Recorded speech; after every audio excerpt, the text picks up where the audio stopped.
Imagine archaeologists opening a tomb, and instead of finding another prayer to the gods, they discover something completely unexpected. A letter. Yeah, a letter.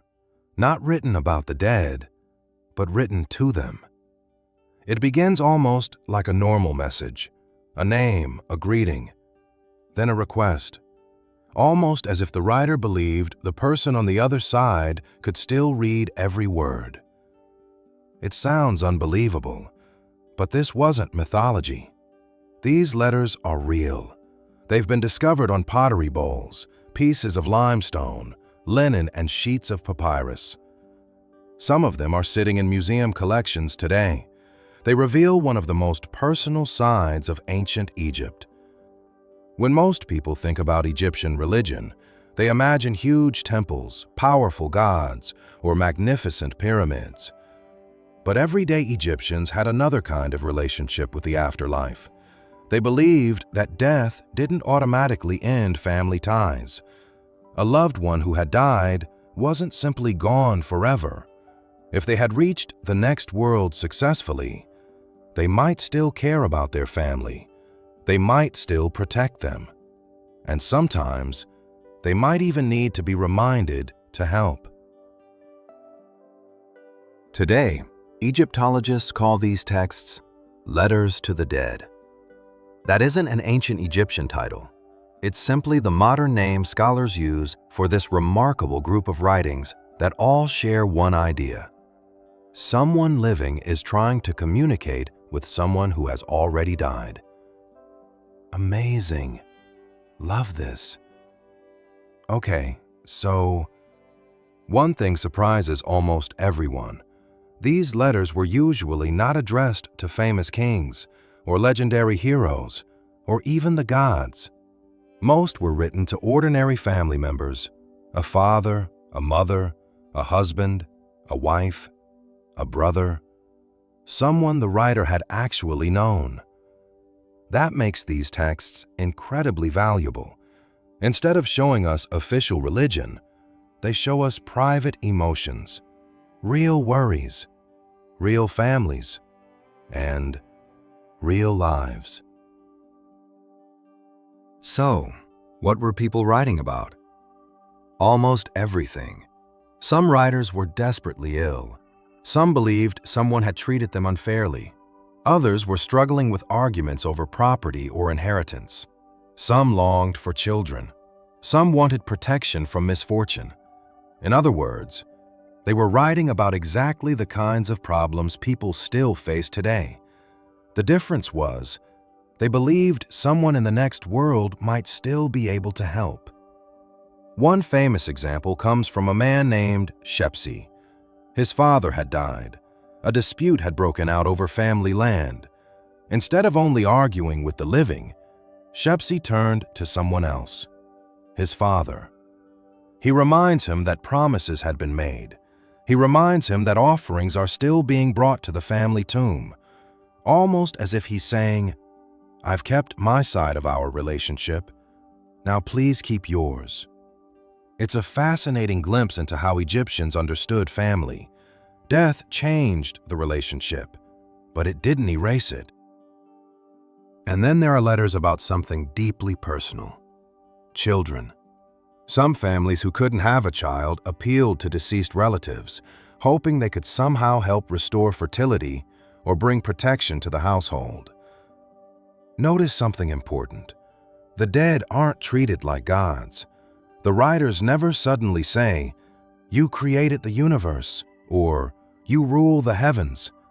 Instead, they speak almost the way you might speak to a respected member of your own family, someone you trust, someone who might still care, someone who might still be willing to act.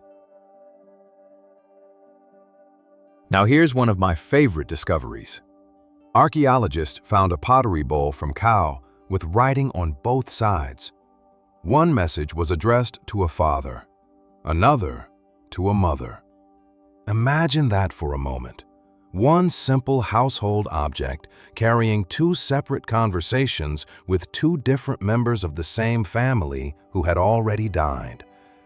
It reminds us that these weren't grand royal ceremonies. They were deeply personal moments. Okay, some letters are surprisingly polite. Others sound frustrated. A few almost sound like arguments. One writer practically asks, "What have I done to deserve this?" He's convinced that the deceased has stopped helping him or may even be allowing trouble to happen. It's an emotional moment because it doesn't sound like someone speaking to a distant spirit. It sounds like someone speaking to a family member after a painful misunderstanding. So how were these letters delivered? We can't watch the ceremony today, but archaeology gives us important clues. Many were placed in or near tombs. Some were left together with food offerings. Some scholars think certain letters may even have been read aloud before being deposited. If that's true, imagine the scene. A family standing quietly before a tomb, holding a bowl or a sheet of papyrus, reading every word aloud, hoping that somewhere beyond the world of the living, someone they loved was still listening. Wow. So, did the ancient Egyptians actually believe the dead could read these letters? The honest answer is probably yes. Not because we have a text saying, "Every dead person reads every letter." We don't. But everything about these letters suggests the writers expected them to work. Otherwise, why spend time writing them? Why place them at a tomb? Why bring offerings together with the message? The letter wasn't written as a memory. It was written because the writer hoped someone was listening. And that's exactly why so many letters sound surprisingly normal. The writers don't usually use grand religious language. They don't fall to the ground in worship. Instead, they sound almost conversational. One writer reminds the deceased how faithfully offerings have been brought to the tomb. Another reminds them of promises made during life. It's almost like saying, "I've always taken care of you. Now, I need you to help me." That tells us something remarkable. For many Egyptians, death ended a life, but it didn't end a relationship. Some letters even sound frustrated. One writer speaks to his dead wife almost like a husband trying to solve an argument. He insists he treated her well during her lifetime. He asks why misfortune keeps happening to him. If she's unhappy, he wants to know why. Now here's something important. Did the Egyptians ever receive written replies? No, not a single reply has survived. There are no letters saying, "Dear son, I received your message." Nothing like that has ever been found, so we shouldn't imagine the dead writing back. Instead, the answer was expected to appear in another way. If the illness disappeared, perhaps the dead had helped. If justice was finally achieved, perhaps the request had been heard. If a healthy child was born, perhaps the ancestor had acted. The response was expected in life, not on paper. Another question archaeologists often ask is, who actually wrote these letters? Did everyone in Egypt do this? Probably not. The number of surviving examples is actually quite small. Only a few dozen are known today.